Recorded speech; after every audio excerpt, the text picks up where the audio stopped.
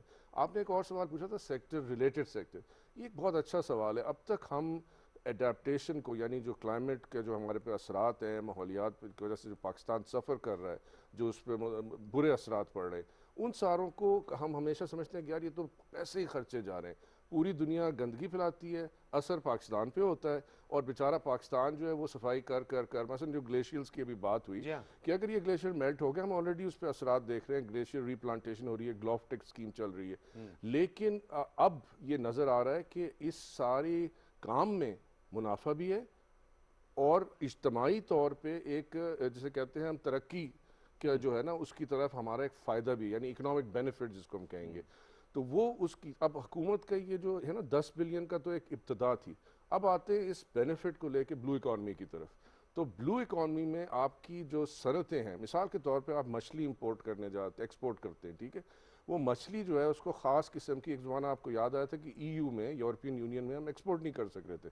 जितना हम blue economy की तरफ तवज्जो देंगे, मुख्तसर बात यह है, उतना ही हम वहाँ पे जब माहौल को बेहतर बनाएंगे, आपकी फ़िश की यानी मिसाल आप मछली भेज रहे हैं, चाहे जापान भेज रहे हैं, चाहे EU भेज रहे हैं, उसकी सर्टिफिकेशन होती है, यानी कि उसकी सनद होती है कि ये साफ़ जगह से निकली है, उसमें इतने एक नंबर के। और हमारे हम तो डेफिनेटली प्रायोरिटी इसलिए भी है कि गवादर की अगर हम बात करें, गवादर की श्रिम्प्स, गवादर की फिश जो है बिल्कुल पूरी दुनिया में उसकी, और टूना की अगर हम बात करें एक्सपोर्ट कर रहा है पाकिस्तान। और ये बात भी हमें याद रखनी चाहिए कि हमने 1960 में इतना ज़्यादा अपना जो सेलाइन एफ्लुएंट यानी जो नमक वाला पानी समंदर में फेंका, उसके बाद हमने कुछ स्कीमें बनाई, जिस तरह नेशनल ड्रेनेज प्रोग्राम था, जिसकी वजह से हमारे मैंग्रोव्स तबाह हुए, जिसकी वजह से हमारी जो जितने ये फिशरमैन फोक हैं, फिशर फोक सिंध के स्पेशली जो साहिली इलाकों के, उन पे जो इम्पैक्ट आया, वो अब हमें मैंगो, आज मैंने सुना वज़ीर आज़म ने काफ़ी दफ़ा 2 चीज़ों का जिक्र किया। एक तो उन्होंने हदीस सुनाई थी जो आप साहब को पता है कि जो आप ज़िंदगी में रहें, वो मैं सुन के खुश हुआ, क्योंकि नॉर्मली हमारा आम आदमी तो यही कहता ना कि बस कल मर जाना है, लेकिन वो हदीस हमें ये सिखाती है कि जब दुनिया का सोचो और यहाँ रहने का, तो ऐसे रहो कि 1000 साल रहोगे, ठीक है। दूसरी चीज़ जो उन्होंने बड़ी अच्छी और खुशाइंद की कि उन्होंने बताया कि पिछले 10 साल से मैंग्रोव्स जो हैं वो रीजनरेट हो रहे हैं, ठीक है। और उससे भी बड़ी मज़े की बात है कि प्राइम मिनिस्टर ने उसमें ये नहीं कहा कि किसकी वजह से, लेकिन उन्होंने इस बात का अज़म का बताया कि अब हम ये करने जा रहे हैं। आखिरी चीज़, आज तक COP26 ग्लासगो में आने वाला है, आज तक किसी हुकूमत ने COP26 के बयाने को प्री कैबिनेट अप्रूवल नहीं दिया, असेंबली में नहीं लाए। सुना ये जा रहा है, अगर आप मलिक अमीन असलम साहब की बात यकीन करें, कि इस दफ़ा कैबिनेट अप्रूव करेगी हमारी जो नेशनली डिटर्मिन्ड कंडीशंस है। तो मेरे ख्याल में ये एक बड़ा बड़ा फॉरवर्ड स्टेप है। अच्छा दुरानी साहब, एक बात मैं आपसे और भी पूछना चाहूंगा, क्योंकि डेफिनेटली आपकी तो मईशत में भी ज्यादा ग्रिप है, लेकिन ओवरऑल क्लाइमेट चेंज के हवाले से अगर हम बात करें, ग्लेशियर्स मेल्टिंग की जो अभी थोड़ी देर पहले भी बात की थी, तो एरिया स्पेसिफाई किए जा चुके हैं क्या? उस पे आप समझते हैं कि उस खतरनाक सूरत हाल से बचने के लिए जो हमारा एडमिनिस्ट्रेटिव इंफ्रास्ट्रक्चर है उसको पैरेलल लेके अगर साथ चला जाए, तो आप नहीं समझते कि हमारे लिए न सिर्फ हमारी मईशत के लिए इस पर अच्छे असरात मुरतब, ओवरऑल इंटरनेशनल अच्छा इंपैक्ट जाएगा इसका? नहीं, मेरे ख्याल में देखिए, एक तो है ना कि हमने अपना बाहर के असर डालना है, वो आपने बिल्कुल दुरुस्त फरमाया। अब मेरे ख्याल में अगला जो कदम होना चाहिए वज़ीर आज़म की तरफ से, उनकी काबीना की तरफ से, वो ये होना चाहिए बिल्कुल जो आपने बताया, क्योंकि अभी तक जो काम हो रहे हैं वो अलग अलग छोटी छोटी जगह पे हो रहे हैं। यानी अगर आप फॉर एग्जांपल गिलगित बल्तिस्तान चले जाएं, गिलगित बल्तिस्तान में छोटा सा ग्रुप है, बेचारे जाते हैं, वो जिस तरह खुदा की परिस्थिति होती है उसी तरह बेचारे लगे हुए हैं कि उनका सजदा ये है कि वो जाके ग्लेशियर बेचारे वहाँ पैदा करते हैं, उसको ग्रोथ के उसके ऊपर एफर्ट्स करते हैं। लेकिन क्या हमें ये पता है कि पाकिस्तान की सारी मईशत, इंडस ज़्यादातर अनलाइक ब्रह्मपुत्रा और गांजीज और ब्रह्मपुत्रा 60% से ज़्यादा कैचमेंट से आते हैं। हमारा जो दरिया सिंध है वो ज़्यादातर उस बर्फ़ से आता है, ठीक है। और अगर वो ग्लेशियर मेल्ट हुए तो उस पर डायरेक्ट हिट आती है पाकिस्तान की इकॉनमी। अभी आपने ग्रोथ देख लिया, 4% ग्रोथ, मैं यकीनन कहता हूँ कि इस साल 4 से ऊपर फीसद ग्रोथ होगी। लोग जो मर्जी कहते रहे, हमने ये 2 महीने पहले PTV पे बताया था कि ये लग लेकिन रहा वो है। फाइनेंशियल टाइम्स की एक रिपोर्ट जो है ना, उसकी वजह से लोग देखिए, ज्यादातर नहीं, उस पे भी खैर, इंसार फाइनेंशियल करने टाइम्स लगे को ना छोड़ सर। देते IMF ने भी अपनी रिपोर्ट जारी नहीं की वो थी। कर दी, लेकिन उसकी हमारी ही थोड़ी सी क्या कहते हैं, नज़रअंदाज किया हमने चीज़ों को। देखिए, क्या इस दफ़ा गेहूँ नहीं हुई, क्या उसके बारे में रिपोर्टें हम 100% बता सकते हैं कितनी हुई? अभी नहीं, क्योंकि वो नदारों को जिनको रिपोर्ट दे। लेकिन मैं फिर वापस आता हूँ, तो हमारी इस दफ़ा मईशत का पहिया 2 चीज़ों से चला है। एक लार्ज स्केल मैन्युफैक्चरिंग जो हमने कंस्ट्रक्शन सेक्टर से लिंक की थी, दूसरा हमारी ज़राअत से चला है। तो आप खुद सोचिए, अपने जो आपने सवाल पूछा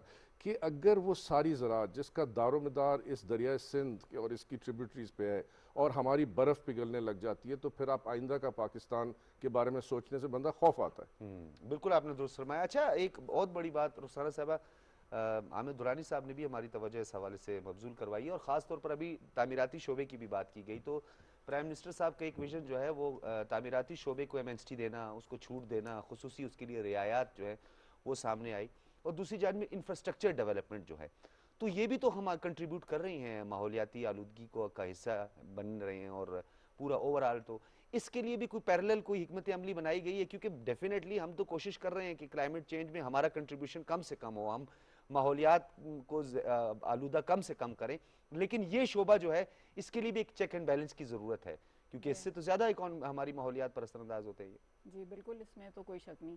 मैं दुरानी साहब की बात से भी आगे, जो इन्होंने बॉन्ड्स की बात की, उसमें 500 मिलियन हमने वो बॉन्ड्स के लिए फ्लोट किया था, और हमें 3 टाइम्स उसको ओवर सब्सक्राइब हुआ है, तो ये भी एक बहुत एक खुशाइन बात है।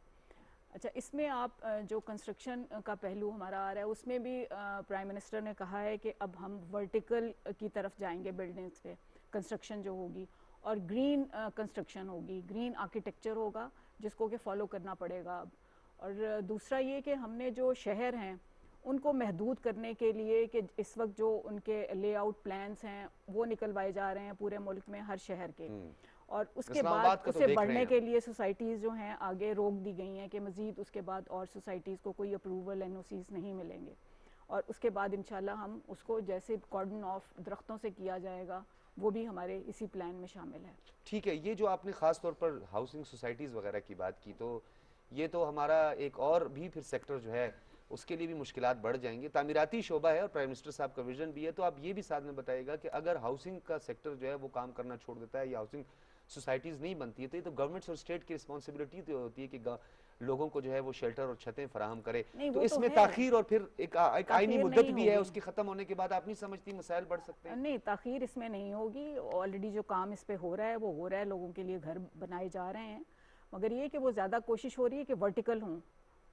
वर्टिकल जाएं और बिल्डिंग्स जो हैं वो ज़मीन को ज़्यादा कवर ना करें, एग्रीकल्चरल High rise हमारा buildings हाई वगैरह राइज की बात। बिल्डिंग्स हों और हमारी एग्रीकल्चरल ज़मीन जो है वो ना इफेक्ट हो। तो हाई राइज बिल्डिंग्स के हवाले से जो प्लान है उसके हवाले से आप क्या कहती हैं? उसमें तो बहुत सख्त चेक एंड बैलेंस की जरूरत है, बहुत सारी हमारी जो है सेस्मिक जोन्स आती हैं, बहुत अर्थक्वेक जोन है जहां पर जो है एक क्राइटेरिया, वैसे सारी क्राइटेरिया तो चीज़ों को पूरा देख नहीं रहे हैं। होता, बहुत मुश्किल होती है क्योंकि उसके फाउंडेशन में जो है वो जब भी, मेरे ख्याल में दुरानी साहब भी जानते हैं कि जब उसको चेक करने के लिए जाते हैं, मटेरियल चेक करने के लिए जाते हैं, फाउंडेशन चेक करने के लिए जाते हैं, तो बड़े मसाइल होते हैं। बिल्कुल जी, ये होता है हमेशा से और कोशिश है हमारी इस गवर्नमेंट हाई की राइज से कि भी इन थोड़ा बहुत चीज़ों माहौलियत को मुतासिर होती जरूर है रुखसाना साहब। नहीं, वो तो जाहिर है अब लोगों को हमने अकोमोडेशन तो देनी है, बिल्कुल। किसी ना किसी तरह से उनको एक छत प्रोवाइड करनी जो है वो हुकूमत की जिम्मेदारी है, जो आज तक इस तरह से सीरियसली हुआ नहीं है, अब होने जा रहा है।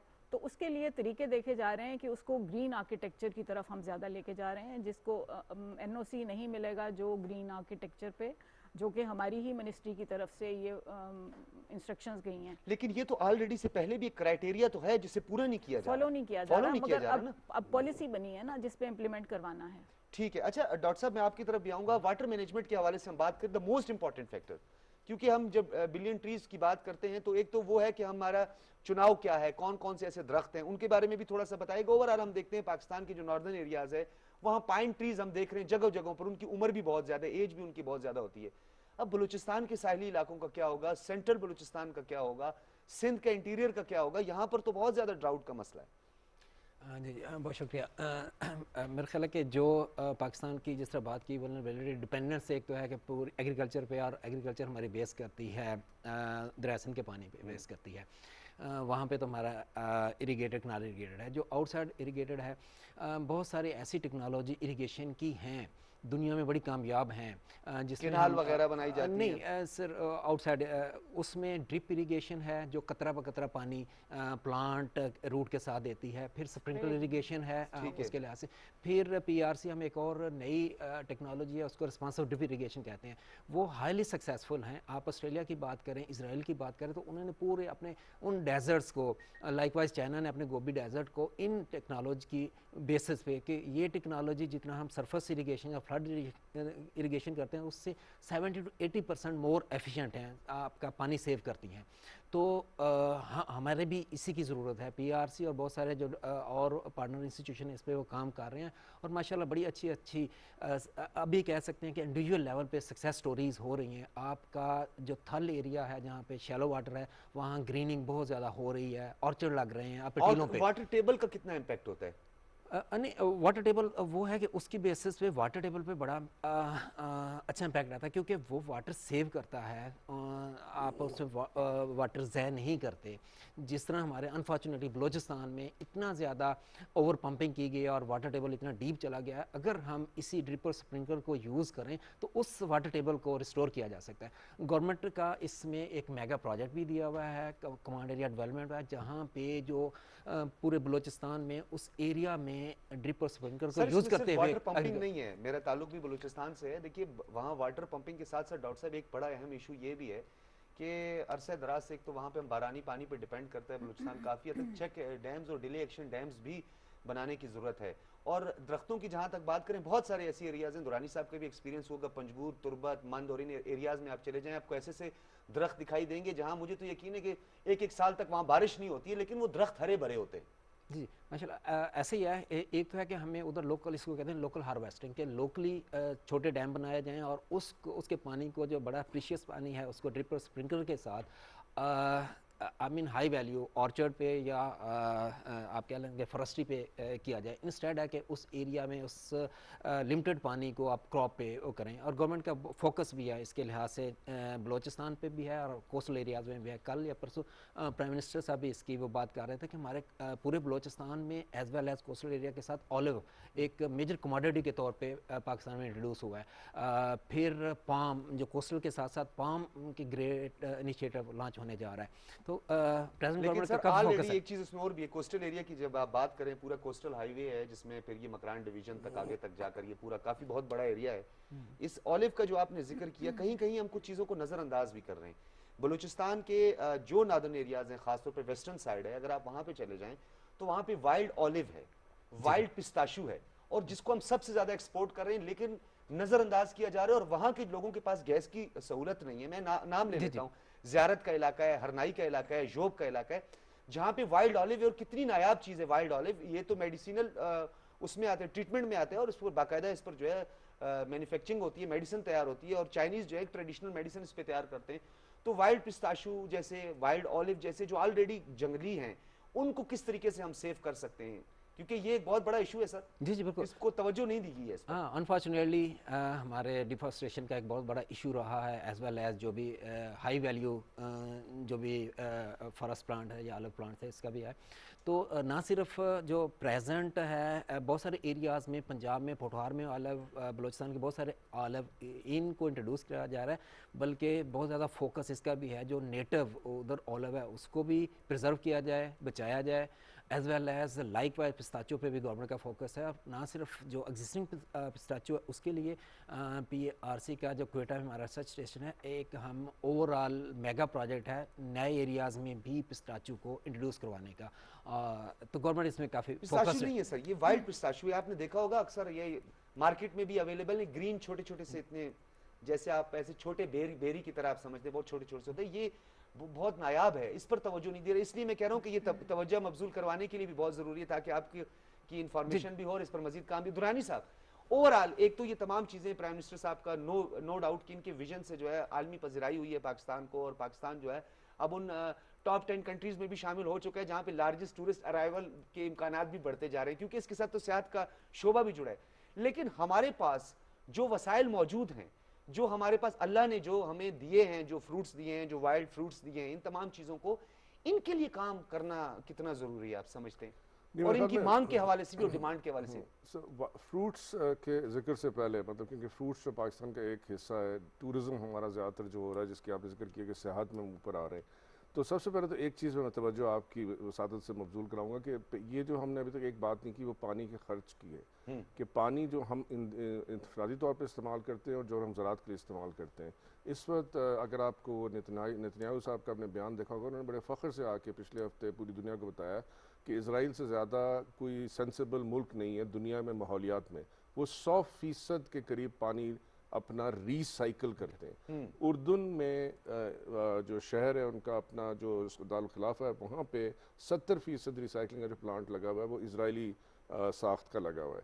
कहने का मेरा ये मकसद है कि देखिए 2-3 चीज़ें हम करने जा रहे हैं। एक तो हम कंस्ट्रक्शन जो आपने जिक्र किया, दूसरी चीज़ जो हम कह रहे हैं कि हमने सियाहत को बढ़ाना है, ठीक है, तीसरी चीज़ जो हम कह रहे हैं कि हमने अपने कोस्टल एरियाज़ को डेवलप करना है। ये बहुत अच्छी बात है, लेकिन इसके साथ साथ एक जिसे कहते हैं कि जहां अल्लाह ताकत देता है उसके साथ साथ रिस्पॉन्सिबिलिटी, आपको ये बहुत सख्त सोचना होगा कि ये ना हो कि इस सडन बूम, क्योंकि अब तक हमारा मईशत से क्या खर्च कि हर दफ़ा हमारा एक बूम आता है, हम अचानक 6% 5 फिर एकदम बैठ जाते हैं। तो मेरा ज़ाती ख्याल ये है कि हमारी जो शरह नमूद है, हमारी जो पॉपुलेशन की, आबादी की, वो अभी तक कंट्रोल में नहीं आई है। तो हम काफ़ी बड़ा मुल्क बनने जा रहे हैं अगले 25 साल के अंदर, 400 मिलियन तो कहीं इस तरह के तखमीने लगाए जा रहे हैं। तो अगर हम इस सारे को सोचना शुरू करें आपकी वाटर मैनेजमेंट के पॉइंट ऑफ व्यू से, ग्रीन फाइनेंसिंग, ग्रीन बॉन्ड के हिसाब से, और किन सेक्टर से हम अपनी शरह नमूद, अपनी इकॉनमी की GDP को ऊपर कर रहे हैं, तो फिर ये सवाल जो आपने पूछा ये फिर फलों से थोड़ा आगे निकल जाता है। वो हमारा एक बुनियादी सवाल ये आ जाता है कि क्या हम पाकिस्तानियों की ट्रेनिंग कर रहे हैं। देखिए ना, हुकूमत तो एक समझें कि एक मेरे लिहाज से अगर मैं खुद डिफाइन कर दूं, एक गैर ज़रूरी चीज़ है, और इसको जितनी कम हो बेहतर होता है, क्योंकि इंसान को अपनी जो आज़ादी होती है उससे इंसान ज़्यादा नशोनुमा पालता है। लेकिन ये कहने के बावजूद जो इस वक्त पाकिस्तान में देखा जाए, अगर आप टूरिज़म ला रहे हैं, आपने क्या हर घर को गिलगित बल्तिस्तान में, क्या आपने लाहौर में उनको बेसिक ट्रेनिंग दी है कि क्या टूरिज़्म को अलाउ नहीं करना चाहिए? मैं क्यों कह रहा हूँ, अगर मैं 1998 में मैंने पहली दफ़ा नेपाल में काम करना शुरू किया, उसी के 2 साल बाद मैं भूटान में काम करना शुरू किया। ये दोनों को अंदाज़ा हो कि दोनों हिमालयाज़ हमारे उसी तकरीबन हमारे नॉर्दर्न एरिया से मिलते जुलते हैं। माउंट एवरेस्ट दुनिया की सबसे जो ऊंची चोटी है वो वहाँ पाई जाती है। नेपाल में टूरिज़्म के उन्होंने एकदम 20 साल लगाया, उन्होंने कहा जी हम टूरिस्ट लाएंगे। नतीजा क्या हुआ, नेपाल इस वक्त इतना गंदा हो गया है, नेपाल की एवरेस्ट की अप्रोचेस इतनी गंदी हो गई हैं कि अब उन्हें बहुत ज़्यादा पैसे लगा के तो सफाई। तो क्लैश है फिर सर। नहीं नहीं, क्लैश नहीं है, सुनिए। हाँ। तो उसमें फ़र्क मैंने सोचा क्या है। भूटान हम जाते थे, भूटान अभी भी उसी तरह अपने आप को मेंटेन कर रहा है। हालांकि भूटान में इंडिया का इनखला ज़्यादा है, उनकी ज़्यादा सुनी जाती है, लेकिन भूटान के जो किंग हैं वांगचुक, उन्होंने और उनकी पार्लियामेंट ने ये फैसला किया कि हम यहाँ टूरिज़्म ज़रूर इनकरेज करेंगे, लेकिन ऐसा टूरिस्ट लाएंगे जो एक रिस्पॉन्सिबल हो, दुनिया के रिस्पॉन्सिबल सिटीज़न हो। दूसरा, हम वो टूरिस्ट लाएंगे जो पैसा ज़्यादा खर्च करे, ठीक है। तो उन्होंने $250 की लिमिट रखी। अच्छा, ये तो हो गया जल्दी से, मतलब ये तो हमारा एक और मसला ये है, अभी मैं आपको जानते हैं, मैं हर महीने तकरीबन कुछ थोड़ा बहुत 1200 किलोमीटर मोटरसाइकिल पे करता हूँ। तो अभी मैं जो रिसेंट ट्रिप करके आया हूँ गलियात और आगे जाके कश्मीर की तरफ, वहाँ से मैंने देखा कि अभी जो गंदगी हम खुद फैला रहे हैं, जो देखिए टूरिज्म की दो किस्में होती हैं, और इस वक्त जो सबसे ज़्यादा टूरिज्म बढ़ रही है तो दुरानी साहब, तभी तो मैं इंतजामी ढांचे की बात करता हूं सर, कि उसको ज्यादा से ज्यादा यूटिलाइज करने की भी जरूरत है, लेकिन उसमें क्लैश की जो मैं बात आपको कर लेकिन रहा इससे था, हमें सियाहत का। सेक्रेटरी साहब से पूछना चाहिए ना कि इन्होंने क्या अभी तक अच्छा, ये बड़ा अहम सवाल भी है, और बिल्कुल रुखसाना साहबा आपसे ये सवाल बनता भी है कि ओवरऑल अगर हम बात करें तो प्राइम मिनिस्टर साहब का एक विजन जो है वो सियाहत के हवाले से है, और पाकिस्तान में ऐसे ऐसे एरियाज को एक्सप्लोर किया गया। वैसे मैं खुद भी दुरानी साहब काफ़ी इस हवाले से शौक भी रखता हूं, और मैं अक्सर जो है, मेरे दोस्त भी सब जानते हैं और मेरे टीवी के जितने कोलीग्स भी जानते हैं, मैं अक्सर सियाहत के हवाले से मुख्तलिफ एरियाज़ में जाता हूं। अब देखिए, कुमराट जैसी जगह, माउडंड जैसी जगह नई एक्सप्लोर हुई हैं। इंफ्रास्ट्रक्चर डेवलपमेंट भी नहीं है, एक वो बहुत ज़्यादा ज़रूरी है। और दूसरी बात, जिस तरह दुरानी साहब ने जिक्र किया, तो लोग अगर गंदगी ना फैलाएं, उसको मजीद उसमें माहौलियाती आलूदगी और गंदगी ना हो, तो उसके लिए जो हमारा इंतजामी ढांचा है उसको फाल करने की जरूरत है। स्ट्रेंथ भी हमारे पास कम है, वेल इक्विप्ड भी नहीं है हमारे लोग, और अक्सर जो है ग्लेशियर्स की वजह से, ज़्यादा बर्फबारी की वजह से सड़कें बंद हो जाती हैं, राब्ता सड़कों का जो है ना निज़ाम जो है वो दरम बरम हो जाता है। तो ये भी तो पैरेलल साथ लेके चलने, वरना तो क्लैश आएगा इसमें, नहीं बिल्कुल सही कह रहे हैं माहौलियात आप। के साथ क्लैश आएगा सियाहत का। नहीं बिल्कुल सही कह रहे हैं आप। देख रहे हैं अब जब से हुकूमत आई है तो एक मुट्ठी उठाएं दूसरी तैयार, इस तरह के इश्यूज आगे पीछे चले आए हैं। अब इंशाल्लाह टूरिज़्म पे भी काम शुरू हो गया है। आप देखेंगे इंशाल्लाह और 2 साल में कि हम इस तरफ जो डेवलप करने चाह रहे हैं चीज़ें, एरियाज़ भी डेवलप करेंगे और लोगों को सेंसिटाइज करेंगे कि उनके एरियाज़ में अगर टूरिज़्म आ रही है तो वो पैसा उन्हीं के उस एरिया में खर्च किया जा रहा है। तो उससे थोड़ी अवेयरनेस भी आएगी, और जिम्मेदारी आप लोगों की भी बहुत ज़्यादा है। मीडिया को इस वक्त एजुकेट करने की बहुत तो ज़रूरत यही है। पूछो, लोगों रोड को कम्युनिकेशन की तो बात करें मैडम, सबसे ज्यादा जरूरी है। वो भी डेवलप रोड तो हो रही है, इंफ्रास्ट्रक्चर है, कम्युनिकेशन टनल्स का बन रही गैप हैं, आया हुआ है। वो भी हो रही हैं आपके सामने। उस तरफ भी हम लोग फोकस्ड हैं कि रोड्स भी बन रही हैं, टनल्स बन रही हैं, आप देख रहे हैं, डिस्टेंस भी कम हो रहा है, तो लोगों का आना जाना। फिर एयरलाइन भी एक इसी हवाले से इंट्रोड्यूस की गई है। तो चीज़ें इस तरफ अब चल रही हैं, टूरिज़्म की तरफ भी, उसमें भी इंशाल्लाह आप देखिएगा जल्दी। अब दूसरा कहीं ये ऐसा तो नहीं चाइना, रुखसाना साहिबा कि हम एक शोबे को जो है वो डेवलप करके उसको फरोग देकर जो है दूसरे को कहीं नजरअंदाज कर ऐसे कुछ हुआ हाँ, ऐसा मैं कह रहा हूँ, अगर ऐसा कुछ हो रहा नहीं, है, होना नहीं चाहिए ऐसा। अब चीज़ें अगर पॉलिसीज़ बन गई हैं और उस पर इम्प्लीमेंट करवाने की हम सीरियसली अपनी तरफ से एफर्ट कर रहे हैं, तो उसको देखते हैं कि बाकी अब मुल्क भी हमारे साथ चले। बैंकिंग सेक्टर का मैंने दुरानी साहब से भी जिक्र किया था। बैंकों को कितना इंकरेज किया गया कि बैंक जो है अगर कम शरह सूद पर इसमें कंट्रीब्यूट करे, जो ग्रीन फाइनेंसिंग है, तो डेफिनेटली हमें तो बैंकिंग सेक्टर की हर वक्त जरूरत होती है। तामीराती शोबे और एग्रीकल्चर की तो हम बात कर चुके हैं। बिल्कुल, ये मतलब स्मार्ट लोन्स भी हमें दिए जा रहे हैं, यूथ को दिए जा रहे हैं। वो अपने छोटे छोटे इनिशिएटिव्स लेके टूरिज़्म के हवाले से भी, जैसे टॉयलेट्स वगैरह बनाने के लिए पिछले दिनों बात हो रही थी, तो यूथ कह रही है कि हम इस चीज़ को टेकअप करते हैं और नॉर्दर्न एरियाज़ में हम जनरल पब्लिक के लिए टॉयलेट्स बनाने का काम करेंगे। मतलब इस तरह की चीज़ें हमारी आहिस्ता आहिस्ता इम्प्रूवमेंट की तरफ जा रही हैं। कैंप्स लग रहे हैं वहाँ टूरिज़्म को प्रमोट करने के लिए। इसी तरह से चाइना ने, जैसे गोबी डेजर्ट में अपना वो थल की बात करूँगी, जैसे इन्होंने कहा कि वहाँ पे इश्यूज आ रहे हैं कि हमारा ग्रीन एरियाज़ बिल्कुल नहीं है और ख़त्म हुए हुए हैं और मुश्किल हो रही है, वहाँ पे पैदावार नहीं है। मगर चाइना ने एक बहुत बड़ी एक डिस्कवरी वहाँ पे हुई है कि उन्होंने गोबी डेजर्ट को, जैसे चाइना वॉल है, इस तरह से ग्रीन वॉल बनाई है पूरी गोबी डेजर्ट को, और वो थल की तरफ हमारे आ रहे हैं। हमारी मिनिस्ट्री ने कहा है कि आप आएँ और हमारे थल में ये काम करें, और उन्होंने एग्री किया है, उनके साथ भी हमारा MOU साइन हो गया। तो इंशाल्लाह यहाँ पे भी आप बेहतरी देखेंगे। इसी तरह से अब फेडरल गवर्नमेंट कंपटीशन करवा रही है डिस्ट्रिक्ट्स में, ठीक है, कि उसमें आपस में सब डिस्ट्रिक्ट, सब पहले 19 डिस्ट्रिक्ट्स थे जिनमें कंपटीशन था क्लीन एंड ग्रीन के हवाले से। उसमें सफाइयाँ भी हो रही हैं, वेस्ट मैनेजमेंट भी हो रही है, पानी के जो इश्यूज़ हैं वो भी एड्रेस हो रहे हैं, रिचार्ज पाकिस्तान के हवाले से भी उसी हवाले से काम हो रहा है। तो उसमें हमारे 84 डिस्ट्रिक्ट्स ने अब इस बार कहा है, क्योंकि जैसे अक्टूबर में प्राइम मिनिस्टर ने अवार्ड दिए उन्हीं 19 डिस्ट्रिक्ट्स में जो जो अपने लोकल गवर्नमेंट्स ने काम किया उन लोगों को, अब वो 84 डिस्ट्रिक्ट्स हो गए हैं पूरे पाकिस्तान में, और उनको सबको आपस में कंपटीशन में प्राइजेस मिलेंगे। ये एक बहुत अच्छी चीज़ एक चली है। दूसरा ये कि प्रोविंसेस को जिस तरह से फंडिंग फेडरल गवर्नमेंट दे रही है 50%, जी उसमें उनसे कहा गया है कि आप अपना जितना इन्वेस्ट करेंगे इसमें क्लीन एंड ग्रीन में 50% फेडरल गवर्नमेंट आपको देगी। उसमें सिर्फ एजे के, जीबी और आईसीटी इनमें 100% दे रही है फेडरल गवर्नमेंट, बाकी प्रोविंसेस को सबको 50-50% दे रही है। उस हवाले से अब सारे जो प्रोविंसेस हैं वो अपने पूरी कैपेसिटी पे काम कर रहे हैं, तो इससे बहुत बेहतरी की तरफ चीज़ें चल पड़ेंगी। तो वो दूसरा ये पोटोहार की भी बात कर रहे थे डॉक्टर साहब, यहाँ पे ऑलिव्स की ग्राफ्टिंग स्टार्ट हो गई है। उसमें जो हमारा इस वक्त रॉ है ऑलिव का दरख्त, पुराना है या जंगली है, उसकी ग्राफ्टिंग स्टार्ट हो गई है और वो बहुत लार्ज स्केल पे हो गई है और बहुत अच्छी क्वालिटी का हमारा वहाँ पे ऑलिव आ रहा है। अच्छा, एक चीज़ और भी जिसकी तरफ दुरानी साहब ने भी तवज्जो मबजूल करवाई, पॉपुलेशन के हवाले से भी उन्होंने बात की। एक एज तो हुकूमत को ये भी हासिल है, बल्कि बड़ी ये पॉजिटिव भी हम इसे कह सकते हैं कि माजी में कुछ ऐसा रहा कि एक रिलीजियस फैक्टर भी होता है, हमारी सोसाइटी डेफिनेटली इस्लामी तालीमात से जुड़ी हुई हैं। तो उलमाए कराम जो थे वो बहुत सारी ऐसी जगहों में जहाँ पॉपुलेशन क्लैश आता था गवर्नमेंट्स के दरमियान, जब वो पॉपुलेशन की बात करती थी, पॉपुलेशन वेलफेयर की बात करती थी। अब हम कोविड की बात कर लें या इंडिया के साथ या बहुत सारे ऐसे इश्यूज आए, तो उलमाए कराम ने तो गवर्नमेंट का बहुत ज़्यादा साथ दिया है, और कोविड की हमारे पास मिसाल है। तो ये पॉपुलेशन वेलफेयर के लिए जो है काम करना भी तो ज़रूरी है, ये भी तो एक नहीं, इसमें तो ऐसा कहीं ये कोई गैप है, कोई खला, कोई वैक्यूम ना रह जाए। उस पर भी जी काम हो रहा है इंशाल्लाह, पॉपुलेशन के लिए पे भी काम हो रहा है, और आहिस्ता आहिस्ता आप देख रहे हैं कि आप ही के उस पर सोशल सर्विसेज मैसेज जो आप लोग दे रहे हैं उसमें थोड़ी थोड़ी अवेयरनेस आहिस्ता आहिस्ता हम लोग इंक्रीज़ कर रहे हैं, तो इंशाल्लाह इसको भी सीरियसली टेकअप किया हुआ है। ठीक है डॉक्टर साहब, कुछ अगर रह गया है, क्योंकि मैं इसलिए कंक्लूजन की तरफ बढ़ रहा हूँ, दुरानी साहब से कंक्लूड करवाएंगे, कुछ अगर ऐसा कोई पॉइंट आप समझते हैं कि आप डिस्कस करना चाह रहे हो रह गया?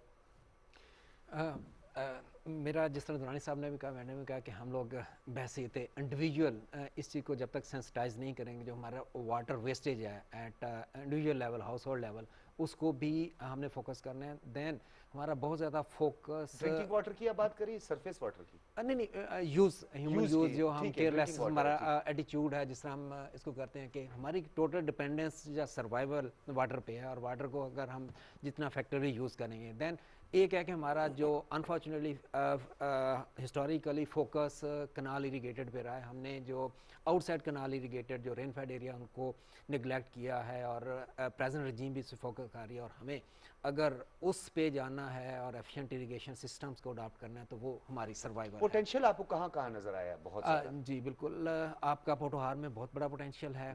फिर आपका जो बलोचिस्तान, वो आपका तरबेला और मंगला का अबाउट 13 मिलियन एकड़ फीट का पोटेंशियल है, जिसको प्रॉपरली अगर हार्वेस्ट कर लिया जाए और लोकली उसको यूज़ किया जाए, तो आपकी जो पूरा ब्रेड एंड बटर और फूड सिक्योरिटी आपकी हो सकती है। देन फिर आपके जो चोलस्तान एज वेल एज जो थल की बात कर रहे हैं, उसमें भी ग्रेट पोटेंशियल अवेलेबल है। दुरानी साहब, आपकी तरफ आएंगे, आप जो कहना चाहें, कंक्लूड करना चाहें, जो आप पॉइंट्स आपके जहन में और आप चाहते हो कि इस मीडियम से जो है लोगों में भी इस पर आगाही हो। फिर आगे एक और भी, अब एग्रीकल्चर का भी जिक्र आ गया, तो एग्रीकल्चर की ग्रूमिंग भी आ गई, दूसरी तरफ फ्लड भी आ गया, फिर टूरिज्म भी आ गया, और फिर ये ग्रीन फाइनेंस पैरेलल लेके चलना है। तजावीज़ दें सर। तजावीज़ मैं देता हूँ। उसमें एक तो ये बता दूँ कि ये चूँकि आपने ग्रीन फाइनेंस का पूछा, तो इस वक्त अगर आप स्टेट बैंक के पास जाएं तो 2017 में स्टेट बैंक ने ग्रीन फाइनेंस स्कीम लॉन्च कर दी थी। तो इस वक्त अगर मिसाल के तौर पे मैं कोई ऐसा काम करता हूँ जिसमें फॉर एग्जाम्पल मिसाल के तौर पे रिन्यूएबल एनर्जी, यानी मैं शमसी तवानाई पे कुछ लगाना चाहता हूँ अपने घर पे, तो असूली तौर पे कहते हैं ना, पॉलिसी और इम्प्लीमेंटेशन में बड़ा फ़र्क होता है। वही आपका जो इंफ्रास्ट्रक्चर वाला इशू है कि पॉलिसी अवेलेबल है, स्टेट बैंक को इजाज़त है कि बैंक जो हैं 4% उनकी जो भी शरह सूद होगी स्टेट बैंक उसमें से 4% उनको वापस देगी अगर वो ऐसा काम करेंगे। ये एक लॉ है, ये ऑलरेडी एक पॉलिसी है, स्टेट बैंक के रूल्स में है। क्या हमारे निजी बैंक ये कर रहे हैं? सवाल पैदा होता है, नहीं कर रहे हैं। ठीक है, इस वक्त तक ज़ीरो अपटेक है। जो मैं अभी 3 साल से ये मैं बार बार आप जैसे लोगों की तवज्जो से ये बयान कर रहा हूँ कि ये कहते हैं ना कि वो बहुत एक बहरा फासला होता है। और एक CIA के डायरेक्टर थे, उन्होंने वियतनाम वॉर के बारे में कुछ अंग्रेज़ी में कहा, उसको उर्दू में ट्रांसलेट कर देता हूँ कि जहन्नुम की जो सड़क होती है वो अच्छी नीयतों पे से बनती है। ठीक है ना, तो वो बेसिकली ये है कि अगर हम देखा जाए तो ये नीयत अच्छी होना और एक्चुअली उसको कार फरमा लाना का उसको बरूए कार लाना।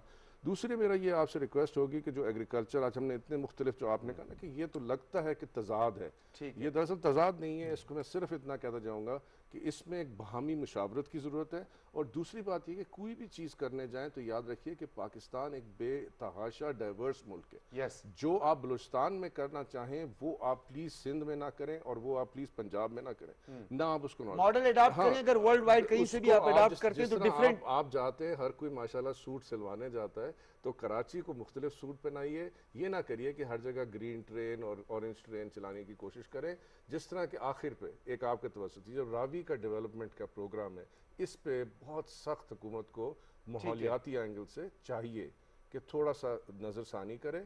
और ये क्योंकि इसके गिर्द काफ़ी एक वो जिसका ना माहौलियात का आंसर है।